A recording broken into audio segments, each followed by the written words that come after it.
자, 이어서 표현 대리 계속 보도록 하겠습니다. 자, 일단 의부터 확인을 합니다. 의. 예. 자, 첫째 줄에 보시면 대리인에게 대리권이 없죠.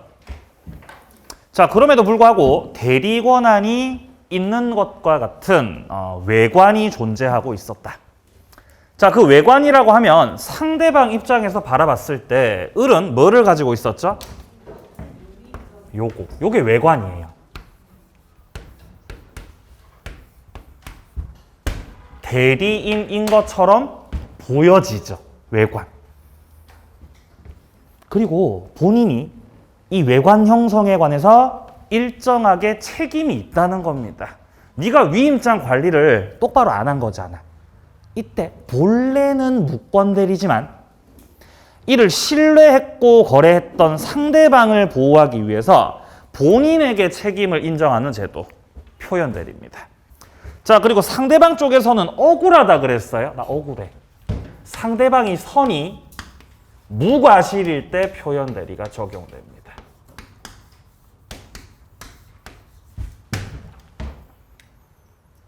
자, 밑에 2번 확인합니다. 표현대리의 논리구조. 자, 갑이 있고 표현대리인이 계시고 그리고 상대방이 계시죠. 자, 표현대리는 여기서 을이 주장하는 거다, 병이 주장하는 거다. 누가 주장하는 거죠? 병이 주장하는 거죠? 병. 자, 밑에 심화학습에 나오는 게 표현대리의 서설이거든요. 한 개씩 먼저 설명드리고 책을 함께 보도록 하겠습니다. 자, 먼저 첫 번째입니다. 표현대리는 무권 대리 소속이다. 이게 첫 번째입니다. 무권 대리 소속이다. 죽었다 깨어나도 무권 대리입니다. 유권 대리 아니에요. 뭐가 아니라고요? 유권 대리가 아니라고. 그거 아니라고. 그거 아니야. 무권이야, 무권. 분명히 무권 대리 소속임에도 불구하고 이 표현 대리라는 것은 상대방 측에서, 자, 두 번째, 상대방 측에서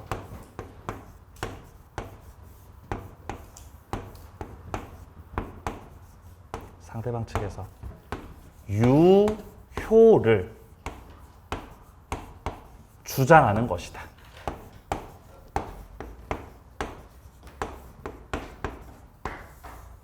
그래서 누구더러 책임지라고 하는 거. 본인한테 책임지라고 하는 거죠. 그러니까 1번하고 2번이 모순된다는 거죠. 모순돼요. 무권대리는 무효잖아요. 무권대리는 무효고 표현대리도 무권대리 소속인데 그럼에도 불구하고 효력이 있다고 주장하는 게 표현대리라고요. 그러니까 이게 두 가지가 모순되기 때문에 헷갈립니다. 유효를 주장한다고 해서 유권으로 바뀐다던가 그런 거 아닙니다. 계속 무권이에요. 자, 세 번째입니다. 표현대리가 성립하게 되면 이 내용이 받아들여지게 되면은 본인은 전적으로 책임져야 돼요. 전적으로 책임진다.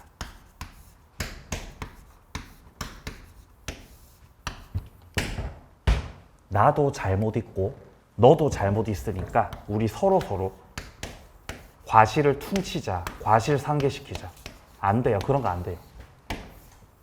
네. 전적으로 책임진다? 안 돼요. 과실 상계 안 됩니다. 네. 자, 네 번째. 상대방 쪽에서 갑한테 소재기할 때, 갑 상대로 소재기할 때 이 억울함을 느끼는 우리 상대방 쪽에서는 표현 대리를 주장할 수도 있고, 표현 대리 주장 할 수도 있고, 아니면 우리 상대방 측에서는 유권 대리를 주장할 수도 있겠습니다.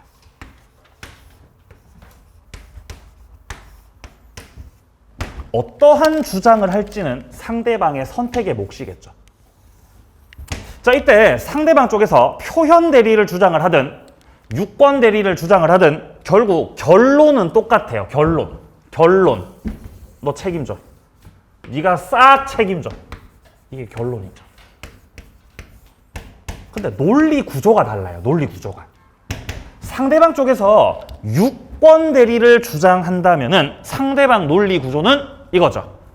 야, 얘는 위임장 갖고 있었어. 그러니까 을은 대리인으로 봐야 돼. 그러니까 효력 있으니까 너 책임져. 이게 유권 대리 주장이죠. 근데 이렇게 돼버리면 본인이 판사님 저는 분명히 철회했어요. 갑이 을에게 수여했던 대리권을 철회했다는 것을 입증해버리면 을이 무권 대리라는 게 밝혀지게 되고, 그럼 상대방 같은 경우는 이제 패소하시는 거예요. 패소. 이거 주장했을 때. 그러니까 여기서 상대방 쪽에서 승소를 하고 싶으면은 유권 대리를 주장할 게 아니라 요걸 주장해야죠. 표현 대리 주장. 그래.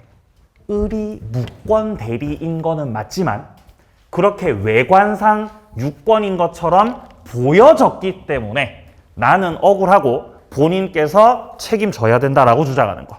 이게 표현 대리 주장이죠.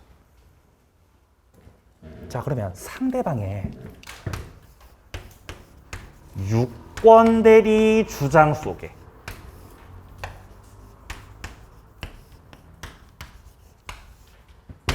표현 대리 주장이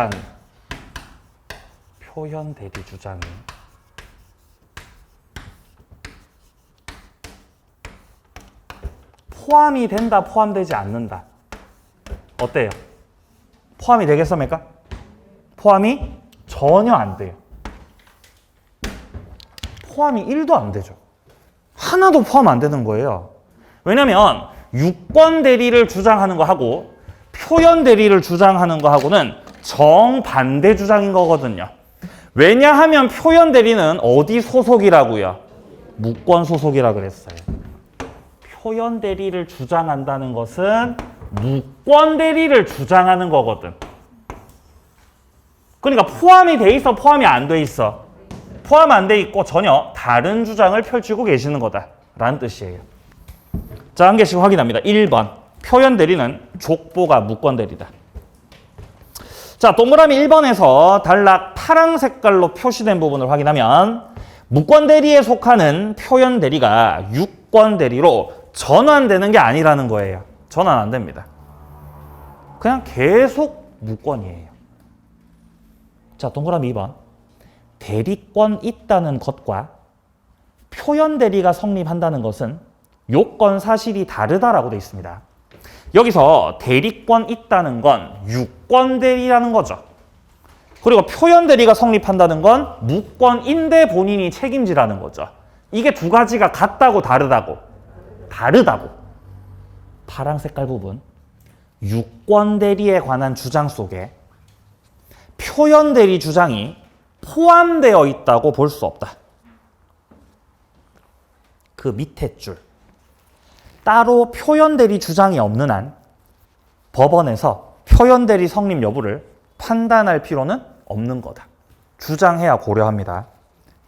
자, 2번으로 내려갑니다. 상대방 측에서 표현 대리를 주장할 때 비로소 표현 대리가 성립할 수 있습니다. 그리고 표현 대리를 주장하는 유일한 주체도 상대방 쪽입니다. 주의라고 표시된 부분에 나와 있죠. 표현 대리는 상대방만이 주장할 수 있고 본인 쪽에서 주장할 수는 없습니다.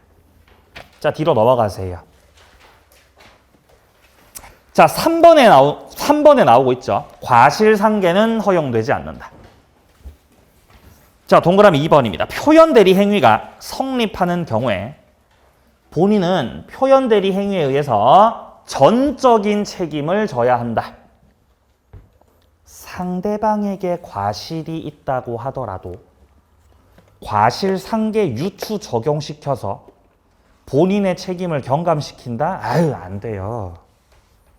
자, 4번 확인합니다. 표현 대리에도 현명주의가 적용된다. 표현 대리가 적용되려면은 을이 병하고 법률 행위를 할 때 반드시 현명이라는 걸 했어야 된다는 거지. 을이 병하고 계약할 때 을은 갑에 뭐라고 얘기했을까요? 저 대리인인데요? 라고 했어 안 했어? 당연히 했죠. 저 위임장 갖고 있어요 선생님. 저는 갑의 대리인입니다. 라는 게 지금 뭐하고 계시는 거죠? 현명하고 계신 거죠. 마치 대리인인 것처럼 대리인 아닌 자가 대리인인 것처럼 해야 되기 때문에 표현 대리 성립을 위해서는 현명주의가 필요하다는 거죠. 자, 밑에 동그라미 1번을 확인하세요. 본인으로부터 근저당 설정 대리권 수여받은 대리인이 등기 서류 일체를 이용해서 자기 앞으로 등기하고 근저당 설정을 했다라고 돼 있죠. 이러면 표현 대리가 될 수 없어요. 표현 대리가 되려면 마치 대리인인 것처럼 현명을 해야 되는 건데 지금 요 사례 같은 경우는 을이 아예 자기 명의로 뭐를 해놨다고 돼 있어요? 등기 박아놓으셨다고요. 서류 위조해서 지 명의로 등기를 해 놓은 다음에 병하고 뭔가 계약을 했다는 거잖아요. 그럼 이거는 대리인인 것처럼 한 거예요? 자기 거인 것처럼 한 거예요? 자기 거인 것처럼. 즉 자기 명의로 등기 격려시켜 놓고 계약을 했다는 것은 현명한 거, 현명 안 한 거? 현명 안 한 거예요. 그러면 표현 대리가 돼, 안 돼? 안 돼, 안 돼. 표현 대리가 안 돼. 그 말을 하고 있는 거예요. 오늘 나눠드린 문제에 요게 나옵니다. 맞추세요. 틀리지 말고. 맞추세요. 맞춰야 기분 좋죠. 자, 5번 내려갑니다. 표현 대리는 대리 행위가 유효한 것을 전제로 한다. 자, 그러니까 지금 동그라미 1번에 나오듯이 이 대리인이 강행법규 위반하는 대리 행위를 했다. 강행법규를 위반하면 절대적 무효가 돼요. 절대적 무효. 그러면 표현 대리가 적용될 수 없는 거예요. 표현 대리가 되려면 상대방 쪽에서 유효를 주장하는 거잖아요. 상대방 쪽에서 유효를 주장하는 거잖아요. 근데 강행법규를 위반하면 절대적 무효가 돼버리기 때문에 유효가 될 수가 없다는 거예요. 그러니까 표현 대리가 적용될 수 없다는 거죠. 지금 현재 동그라미 2번과 동그라미 3번에서 말하는 것들 다 강행법규 위반 사례들입니다. 표현 대리가 적용될 수 없었던 겁니다. 자, 이까지가 표현 대리의 기본적 속성, 성질들이었습니다. 자, 이제 본격적으로 조문들을 좀 보자. 표현 대리는 종류가 3가지예요. 자, 표현 대리 종류는 3가지다. 자, 첫 번째 표현 대리는 125조에서 규정하고 있습니다. 125조. 자, 이거는 수여 표시. 수여 표시에 의한 표현 대리. 이게 첫 번째고요. 그럼 두 번째 126조. 권한을 넘은 표현 대리. 자, 그리고 129조. 대리권 소멸 후. 소멸 후 표현 대리. 이렇게 3가지예요, 종류가. 자, 3가지인데 여기서 권한을 넘은 표현 대리가 제일 많이 물어봅니다. 126조에서 주로 많이 물어봐요. 물어볼 만한 건덕지가 많습니다. 126조. 근데 어차피 다 해야 되죠. 예, 그게 사실 본질이죠. 어차피 다 해야 된다는 점. 자, 125조 함께 조문을 확인하기 전에 먼저 설명드릴게요. 자, 요거부터 갑니다. 수여 표시.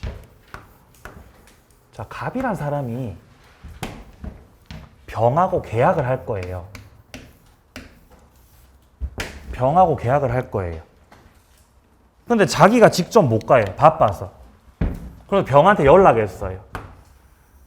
야, 네가 약속 장소로 오면 나는 못 가. 나는 못 가. 을이 있을 거야.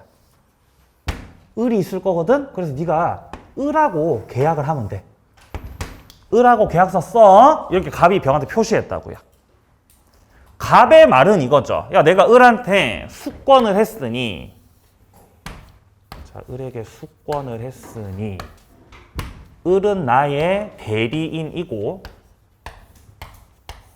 당신은 을하고 계약을 하시면 되겠습니다. 라고 갑이 병한테 표시한 거죠. 이걸 수여 표시라고 해요. 그럼 갑이 이렇게 수여 표시를 하게 되면 우리 상대방의 입장에서는 당연히 을을 뭐라고 인식하겠어요? 갑의 대리인이라고 인식을 하겠죠? 그래서 계약을 한 거예요. 그래서 근데 갑이 다음날 이러는 거예요. 야, 사실 미안. 수권한 적 없어. 미안. 수권한 적 없어. 그러니까 얘는 대리인 아니야. 미안해. 대리인 아니야. 그럼 이게 무권 대리 행위가 돼버리잖아요.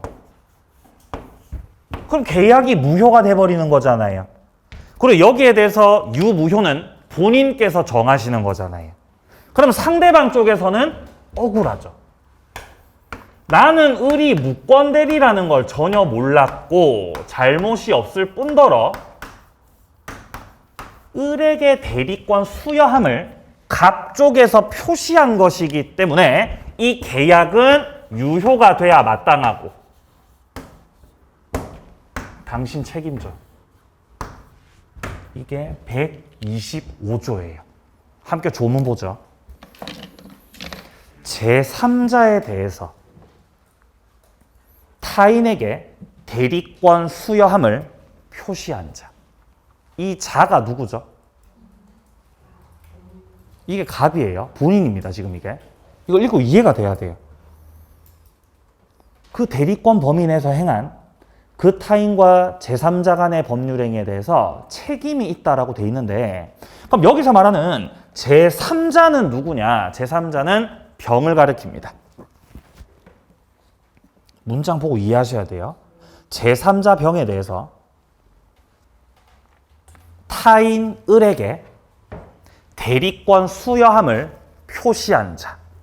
그러니까 갑 쪽에서 제3자 병에게 내가 타인 을한테 대리권 줬어 라는 걸 표시했다는 거잖아요. 그게 수여 표시입니다.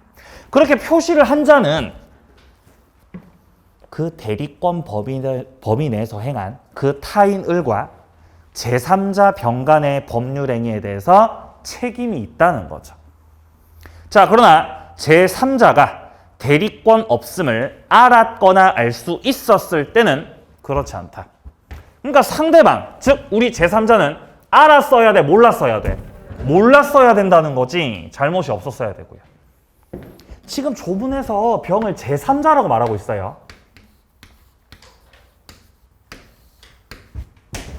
근데 우리는 얘를 상대방이라고도 부르잖아요.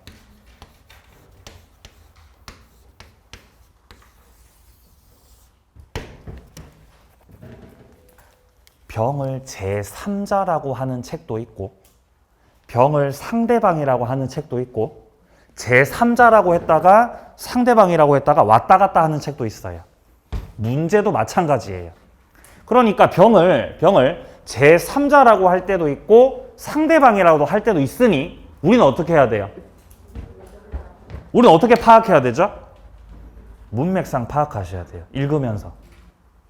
제3자라고 해도 상대방이라고 해도 아 이건 병을 가리키는 거구나 라는 걸 아셔야 된단 말입니다. 제 말은. 자, 밑으로 내려가세요.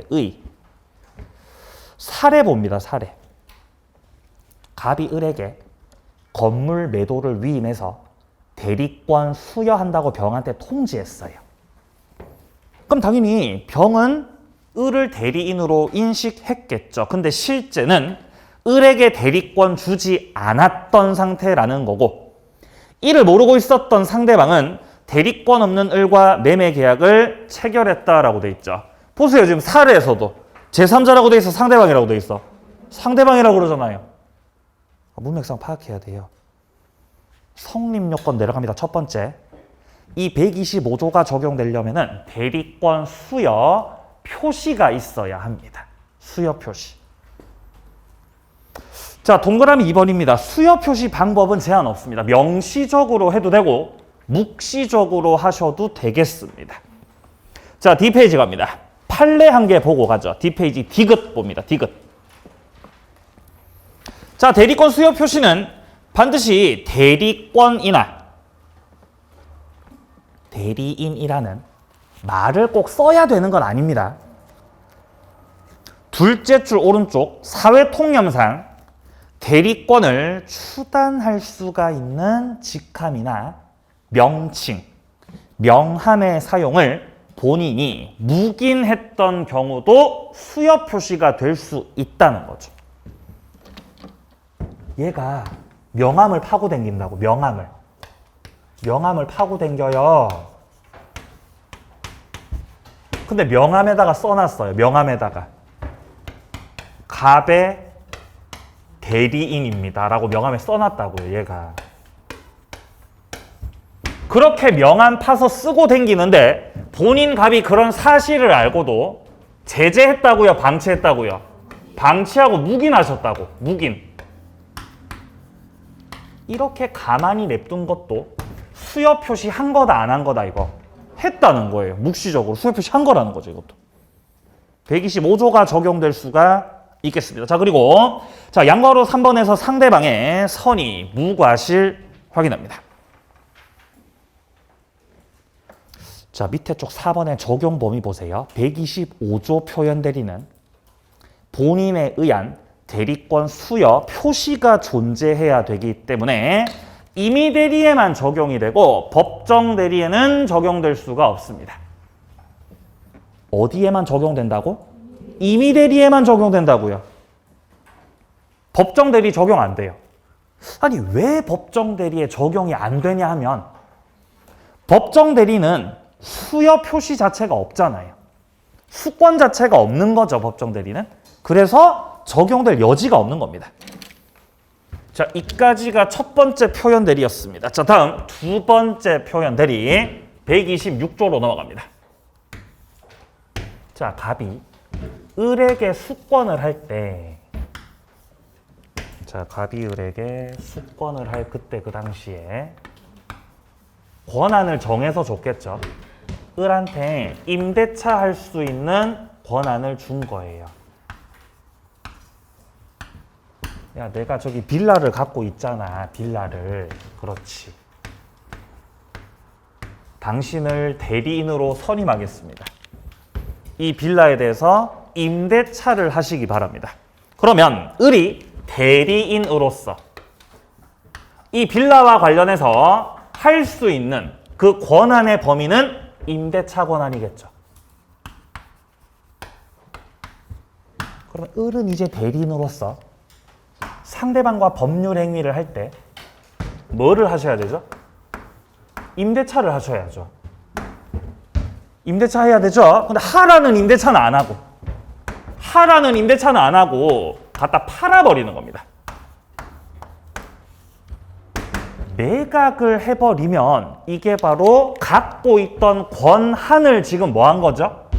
넘었다는 거예요. 이게 바로 월권이죠. 이게 월권인 거지.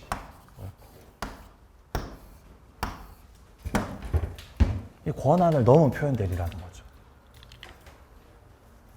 그러면 을은 임대차를 할 수 있는 요 정도의 권한을 갖고 있었죠. 임대차 할 수 있는 이렇게 짜끄만한 권한을 갖고 있었는데 얘가 행위를 할 때는 아주 화끈하게 매각을 해버린 거지 않습니까? 그러니까 을이 갖고 있었던 권한을 넘어선 부분들은 무권에 해당된다는 거예요. 그래서 원칙적으로는 이게 무효가 되겠죠. 근데 상대방 입장에서는 아니야. 내가 을하고 계약을 할 때는 매각도 할 수 있는 것처럼 보여졌다. 이렇게 주장을 한다는 겁니다. 따라서 이 계약은 유효가 되어야 마땅하고 나는 그런 사정을 알지 못했고 무과실이고 여기에 대해서 갑 쪽에서 책임이 있는 걸로 보여지기 때문에 네가 책임을 지세요. 이렇게 상대방 쪽에서 주장하는 게 바로 이 126조 권한을 넘은 표현들입니다. 자, 조문 함께 확인해보죠. 대리인이 권한 외 법률 행위를 했습니다. 이때 제3자가, 여기서도 병을 제3자라 그럽니다. 제3자가 그 권한이 있다고 믿을 만한 정당한 이유가 있을 때, 여기서 말하는 이 정당한 이유가 병의 선의 무과실을 뜻합니다. 선의 무과실. 그때 본인은 그 행위에 대해서 책임이 있다는 거죠. 본질적으로 권한을 넘은 표현 대리 같은 경우는 다른 표현 대리하고 조금 달라요. 권한을 넘은 표현 대리잖아요. 지금 타이틀이.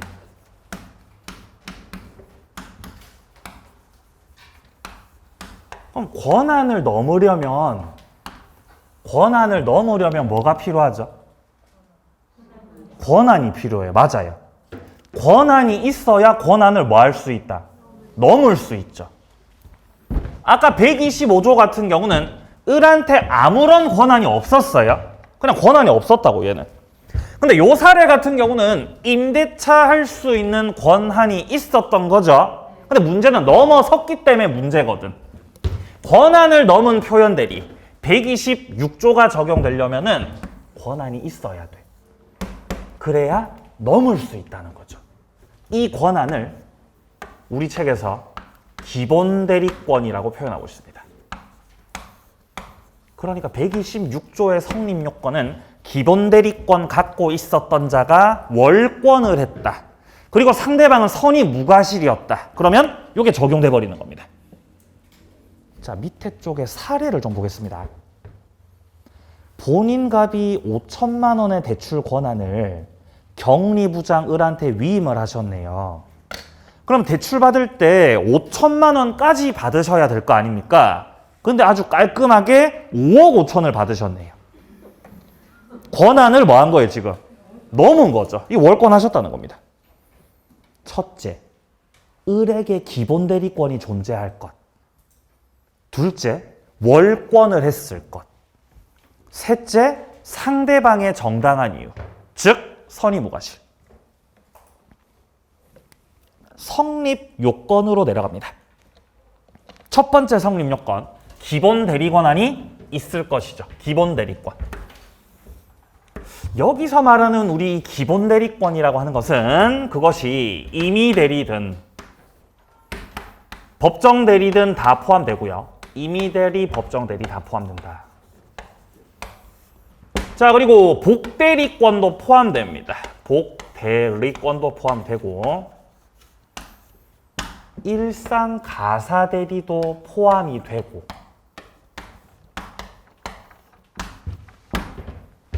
또 뭐 있을까요? 공법상 대리권, 공법상의 대리권, 표현 대리권 이런 것들이 전부 다 기본 대리권에 포함이 되는 개념들입니다.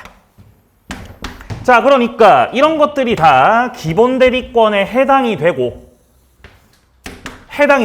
갖고 있었던 이런 권한들을 넘어섰을 때, 이 권한 외의 법률 행위를 했을 때 이 126조가 적용된다는 뜻입니다. 동그라미 1번 임의 대리, 법정 대리.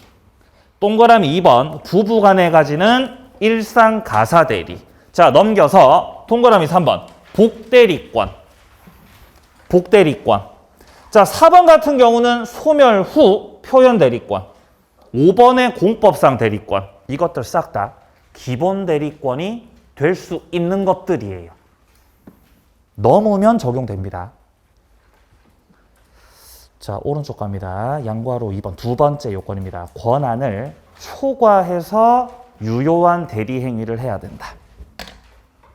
월권을 해야 된다라는 거죠. 자, 밑으로 내려갑니다. 세 번째 요건. 제3자. 바로 상대방을 말하는 거죠. 정당한 이유가 존재해야 한다. 여기서 말하는 정당한 이유의 뜻은 기역에 나와 있죠. 선의 무과실. 선의 무과실. 자, 그리고 뒤로 넘어가세요. 146페이지. 자, 중간에 정당한 이유 판단 시기가 나오고 있습니다. 이거는 대리 행위가 이루어질 때 그때 당시를 기준으로 판단합니다. 같은 날 계약 체결 당시겠죠. 성립 당시겠죠. 자, 그리고 오른쪽 가서 적용 범위 보세요. 여기서는 임의대리, 법정대리, 복대리 싹 다 적용됩니다. 자, 이제 세 번째 표현대리로 갑니다. 자, 네모 3번에서 말하고 있는 건 소멸 후 표현대리입니다. 소멸 후 표현대리. 자, 소멸 후 표현대리 같은 경우는 대리권이 과거에는 있었어요. 갑이 을에게 수권을 하였고 수권이 있었기 때문에 을은 대리인이 맞았습니다. 자, 그런데 갑이 수권을 했다가 시간이 흘러서 철회할 수 있거든요. 그러면 철회를 하게 되면 을은 더 이상 대리인이 아니거든요. 근데 을이 대리 행위를 해버렸다는 거지. 네. 아예 이거는 처음부터 없었던 게 아니라 원래는 대리 권한이 있었죠. 있었는데 이제 없어진 거죠. 근데 소멸되고 나서 대리 권한이 소멸되고 나서 대리 행위를 하셨던 거지. 그래서 이걸 소멸 후 표현대리라고 하는 거예요. 조문 보겠습니다. 129조. 대리권의 소멸은 선의 제3자에게 대항하지 못한다라고 되어 있습니다. 지금 여기서 말하는 선의 제3자 누구 말하는 거죠? 병 말하는 거죠. 그러니까 제3자 상대방이 보호받기 위해서는 선의가 필요하다는 거죠. 선의가 필요하다. 자, 근데 이어지는 문장을 보세요. 그러나 제3자가 과실로 인해서 그 사실을 알지 못한 때에는 그렇지 않다. 그러니까 보호를 받으려면은 선의뿐만 아니라 뭐까지 필요하다는 거죠? 무과실도 지금 필요하다는 겁니다. 여기까지의 내용을 봤을 때 우리가 알 수 있는 건 표현대리가 적용되려면 125조가 됐든 125조가 됐든 126조가 됐든 129조가 됐든 상대방 선의 무과실은 다 필요하다는 겁니다. 자, 밑으로 내려갑니다. 성립 요건 확인하세요. 첫 번째, 존재했던 대리권이 소멸이 됐고 그러고 나서 대리 행위를 하셨다는 거죠. 양괄호 2번, 상대방의 선의 무과실. 3번, 대리인이 권한 내에서 행위를 했을 것. 권한을 넘으면 안 돼요. 만약에 권한을 넘으면 129조가 적용되는 게 아니고 뭐가 적용된다? 요거 적용돼, 요거. 126조가 적용되는 거예요. 예? 그러니까 권한을 넘어야 돼, 넘기면 안 돼. 넘기면 안 된다는 거예요. 129조가 적용되려면.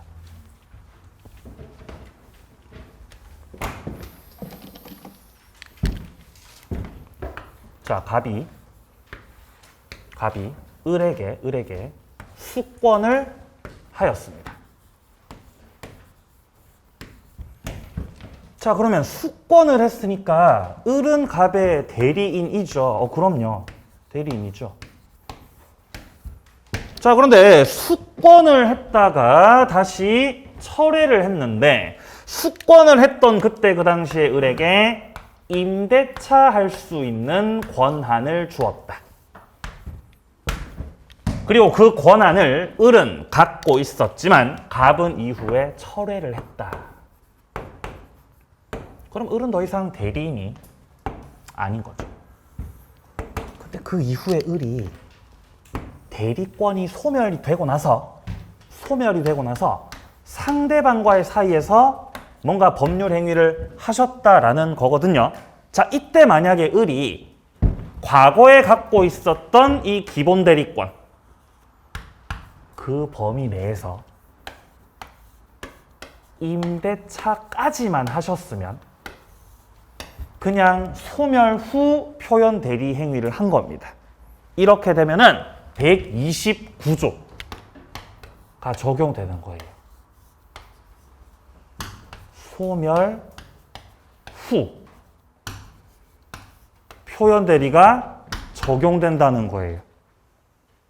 자, 근데 만약에 을이 임대차 권한을 갖고 있다가 갑이 수권했다가 철회했을 때 을이 그 이후에 임대차 계약을 했던 게 아니라 아예 팔아 먹어버리면, 매각을 해버리게 되면 이때는 과거에 갖고 있었던 대리 권한을 넘어섰던 거죠. 그럼 129조가 적용되는 게 아니라고요. 126조. 권한을 넘은 표현 대리가 적용된다는 거예요. 이렇게 되면. 네. 이 지점을 잘 이해하시기 바랍니다. 좌우지가 넘어서면 126조입니다. 자, 뒤로 넘어가세요. 148페이지. 적용 범위입니다. 129조도 임의대리, 법정대리 싹 다 적용이 되겠습니다. 자, 여기까지 표현 대리를 끝으로 이제 대리 파트는 마무리가 되었습니다. 자, 이제 무효와 취소로 가야 되겠죠. 155페이지로 갑니다. 이제 무효와 취소로 넘어왔어요. 이제 경건한 마음으로 하기 위해서 칠판을 좀 다 닦고 무효 취소로 가겠습니다.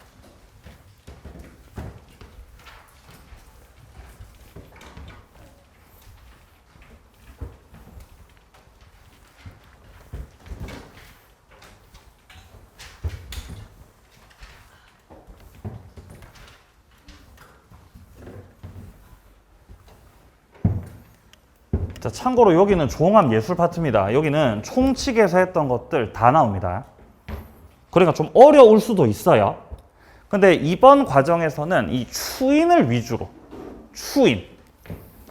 네? 오늘 여러분들이 이렇게 들고 가셔야 되는 건 추인이에요. 추인을 집에 들고 가세요. 집에 들고 가시라고, 이 추인을. 냅두면 안 돼요. 들고 가세요. 추인.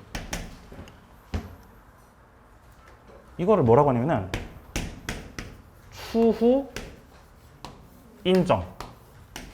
이걸 추인이라고 그러죠. 추후 인정. 그러니까 추인을 하겠다라는 건 법률 행위를 유효로 만들겠습니다. 유효로 만들 거야. 이게 추인이에요. 이걸 오늘 집에 들고 가야 됩니다.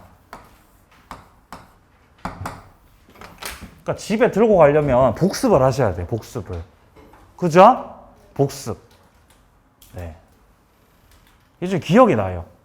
예전에 이 학원에서 수업이 끝나면 항상 밥을 먹고 와가지고 이 강의실에 혼자 앉아서 책을 보시는 거예요. 그리고 나서 한 5시쯤 이제 집에 가시더라고요. 11월 달부터 시작해서 이제 시험 칠 때까지 매일 그랬어요, 그분이. 매일. 수업 끝나고 복습하고 집에 간다. 수업 끝나고 복습하고 집에 간다. 이렇게. 모의고사를 쳤거든요. 그분이 1등 하시더라고요. 1등. 전국 1등. 에? 놀랍지 않으세요? 여러분 표정이 뭐 어쩌라고 이런 저기 표정이시죠? 어쩌라고. 어쩌라고. 그러니까 제가 말하고 싶은 거는 그러니까 우리가 이렇게 점수가 나오고 합격을 하기 위해서 뭐 대단한 뭔가 이렇게 방법이 있을 것 같고 뭔가 대단한 방법이 있을 것 같고 뭔가 대단한 뭔가 자료가 있을 것 같고 뭔가 대단한 강사가 있을 것 같지만 사실은 이미 다 있어요. 이미 정보는 넘쳐나고 있습니다. 예, 우리에게 필요한 건 복습이에요, 복습. 내 걸로 만드는 과정. 그래서 제가 몰래 그분 뒤에 가서 이렇게 쳐다봤어요. 뭐 하시는지 이렇게 쳐다봤다고 몰래. 그냥 책을 읽고 어려운 단어들을 한번 써보고. 그죠? 모르겠으면 저한테 와서 책 들고 와서 물어보고. 그냥 그게 다였어요. 그게 다. 근데 그분은 매일같이 그렇게 하시더라고, 매일같이. 우준하게, 진짜로. 멋있었어요, 개인적으로. 개인적으로 그분 좀 키도 크고 잘생겼어요. 그분 멋있었어요. 그래서 그냥 합격도 그냥 깔끔하게 그냥 이렇게 바로 그냥 이렇게 탁 하시더라고요. 역시 뭐 그렇다는 거죠. 그러니까 오늘은 뭐를 들고 가야 돼 집에? 요거 들고 가시라는 거지. 이걸 추인을. 자, 추인은 유효로 만드는 거고 3개입니다. 3개. 자, 추인은 3가지가 나와요. 첫 번째 추인, 자 그리고 두 번째 추인. 자, 두 번째는 파란색으로. 이 색깔 정해져 있어요 이게. 자, 두 번째 추인은 파란 색깔 추인이 있어. 파란 색깔 추인. 세 번째 추인은 빨간 색깔. 오, 좋아요. 자, 3가지. 자, 첫 번째 추인은 우리가 아까 무권 대리 할 때 봤었던 제 133조 추인입니다. 자, 그리고 두 번째 추인 같은 경우는 제 139조 추인. 3번 추인 같은 경우는 제 143조 추인. 3가지 추인이 있어요. 네, 이것들을 오늘 갖고 가시는 겁니다. 지우지 마세요. 여기 지우지 마세요. 여기 지우면 안 돼요. 자, 그럼 먼저 무효 취소 파트 들어왔으니까 자, 기본적인 무효 내용부터 한 개씩 보도록 하겠습니다. 자, 일단은 157페이지로 와보세요. 무효란 첫째 줄. 법률행위가 효력 요건을 갖추지 못해서 처음부터 당사자 의사대로 효과가 발생하지 않는 것. 이게 무효죠. 자, 밑에 표 보세요. 표. 무효하고 취소하고 지금 비교해놨습니다. 자, 취소는 조금 이따 볼 거고. 자, 먼저 무효부터 살펴보면 무효. 자, 일단 무효라는 거는 종류가 많지만 절대적 무효가 원칙입니다. 자, 그리고 확정적 무효가 원칙입니다. 그리고 전부 무효가 원칙이에요. 이것들이 원칙. 그래서 원칙적 맥락에서 말을 해보자면 이 무효의 뜻은 애초에 처음부터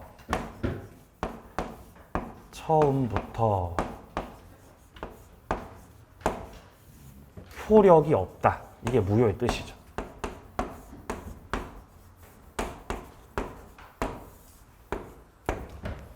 자, 그리고 무효라는 것은 주장권자가 따로 있는 게 아닙니다.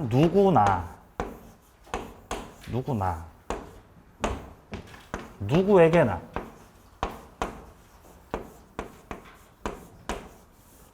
언제든지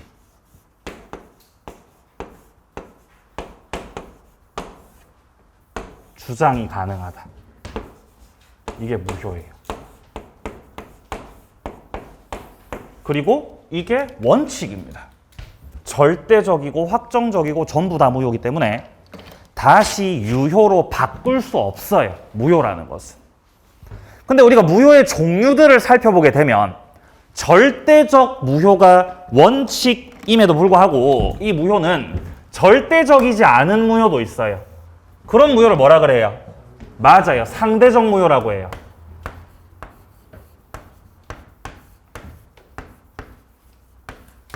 그리고 확정적인 무효가 원칙임에도 불구하고 확정적이지 않은 무효가 있다는 거지. 그거는 무슨 무효죠? 유동적 무효예요.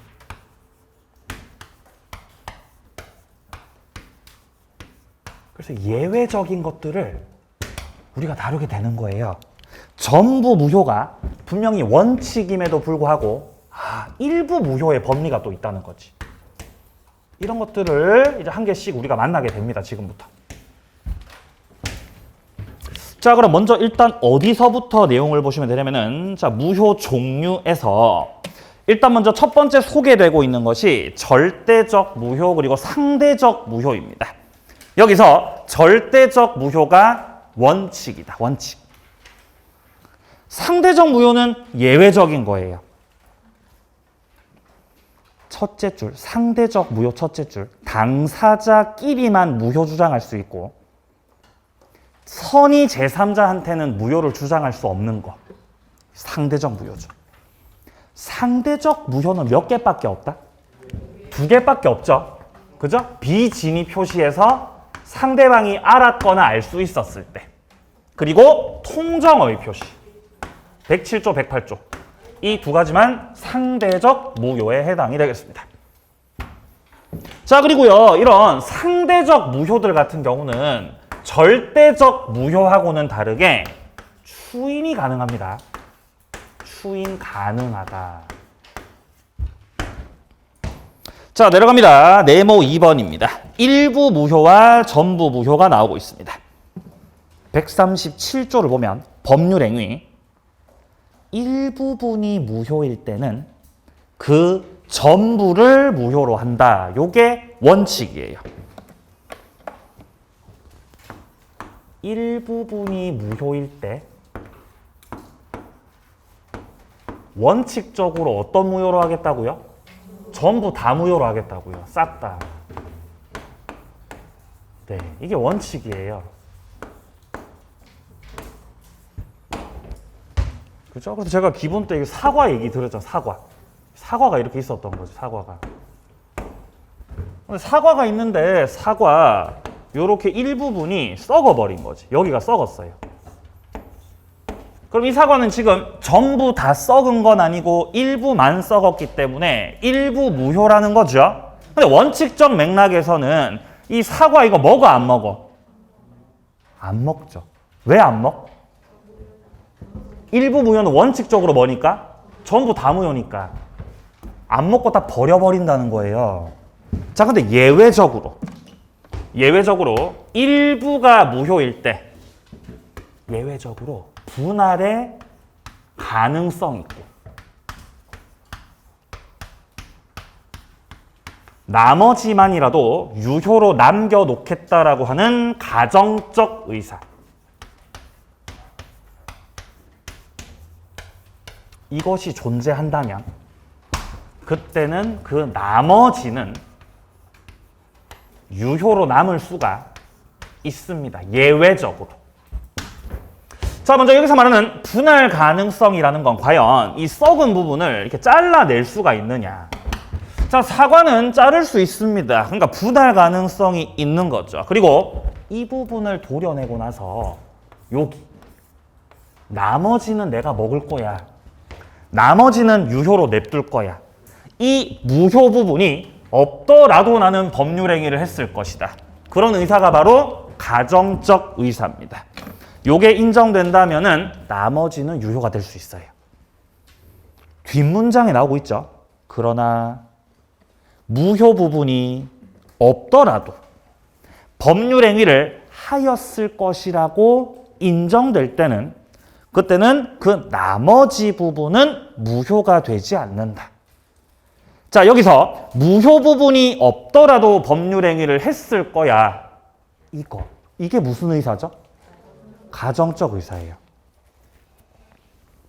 나는 네가 요리가 꽝이라는 걸 알았더라도 나는 결혼을 했을 거야, 너하고. 이게 무슨 의사? 가정적 의사예요. 예. 사실 저는 몰랐어요. 이렇게 못하는지. 이렇게나 맛이 없는지. 큰일 났다. 다 촬영되고 있었죠? 예. 근데 그건 사실이에요. 사실이 맛이 없어. 어떡합니까? 맛이 없는데. 자, 오른쪽 갑니다. 원칙은 전부 다 무효입니다. 원칙은 전부 다 무효. 자, 그래서 밑에 핵심 판례 보세요. 토지거래 허가구역 내에서 토지하고 건물하고 일괄해서 지금 매매를 하셨네요. 자, 토지가 이렇게 있습니다. 토지가 있고 토지가 갑거예요. 자, 그리고 건물도 갑거죠. 자, 건물도 갑거.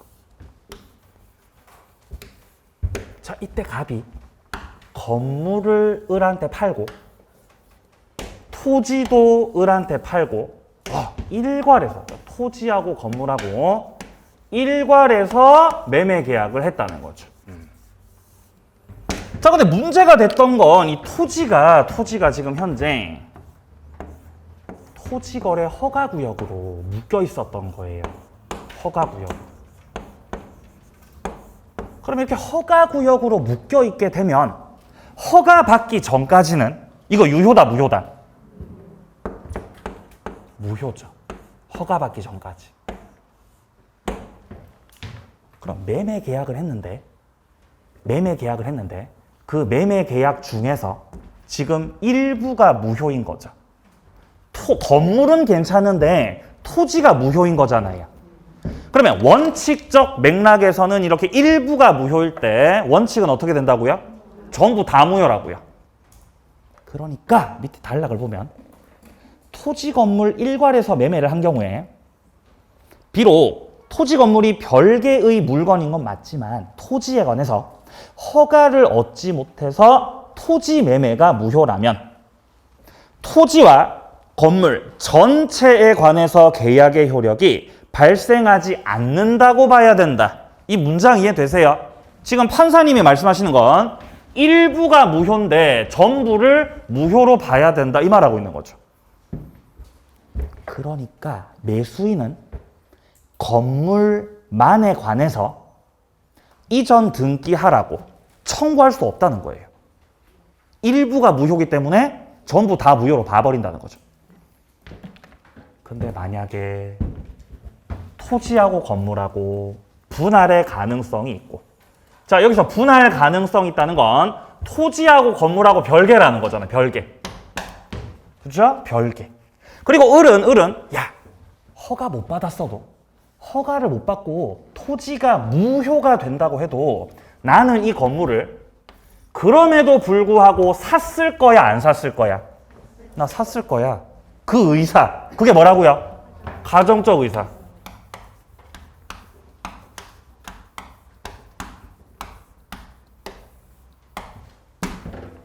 이런 경우는 예외적으로 토지는 가만히 냅두고 건물만에 대해서 소유권, 이전 등기 청구 이거 해 못해? 할 수 있다는 거죠. 지금 예외적으로 할 수 있다는 거죠. 자, 그 내용은 밑에 쪽에서 역시 소개가 되고 있습니다. 자, 밑에 쪽 핵심 판례를 확인합니다. 첫째, 이건 아까 봤던 거죠. 토지 허가를 얻지 못해서 토지 매매가 무효로 됐을 경우는 원칙적으로 토지 건물, 매매 계약 전부를 무효로 해야 되기 때문에 매수인은 건물만에 대해서 소유권 이전 등기를 청구할 수가 없다. 이게 원칙. 걷다 써놓으세요. 전부 다 무효다. 걷다 써놓습니다. 일부 무효는 원칙적으로 전부 다 무효야. 이 말하고 있는 거죠. 근데 둘째를 보면 예외적으로 우리 매수인께서 건물만이라도 매수하였으리라는 그런 특별한 사정이 인정이 된다면 토지 매매는 무효더라도 나머지 건물 매매는 유효가 될 수 있다고요. 그럼 이런 경우는 건물만에 대해서 소유권 이전 등기 청구를 할 수 있다. 예외적인 거죠. 자, 이까지 해서 일부 무효의 법리를 정리하였습니다. 자, 그 다음에 우리는 추인을 살펴봐야 되거든요. 자, 추인이 시작되고 있는 건 165페이지고 좀 쉬었다가 이어서 추인부터 보겠습니다.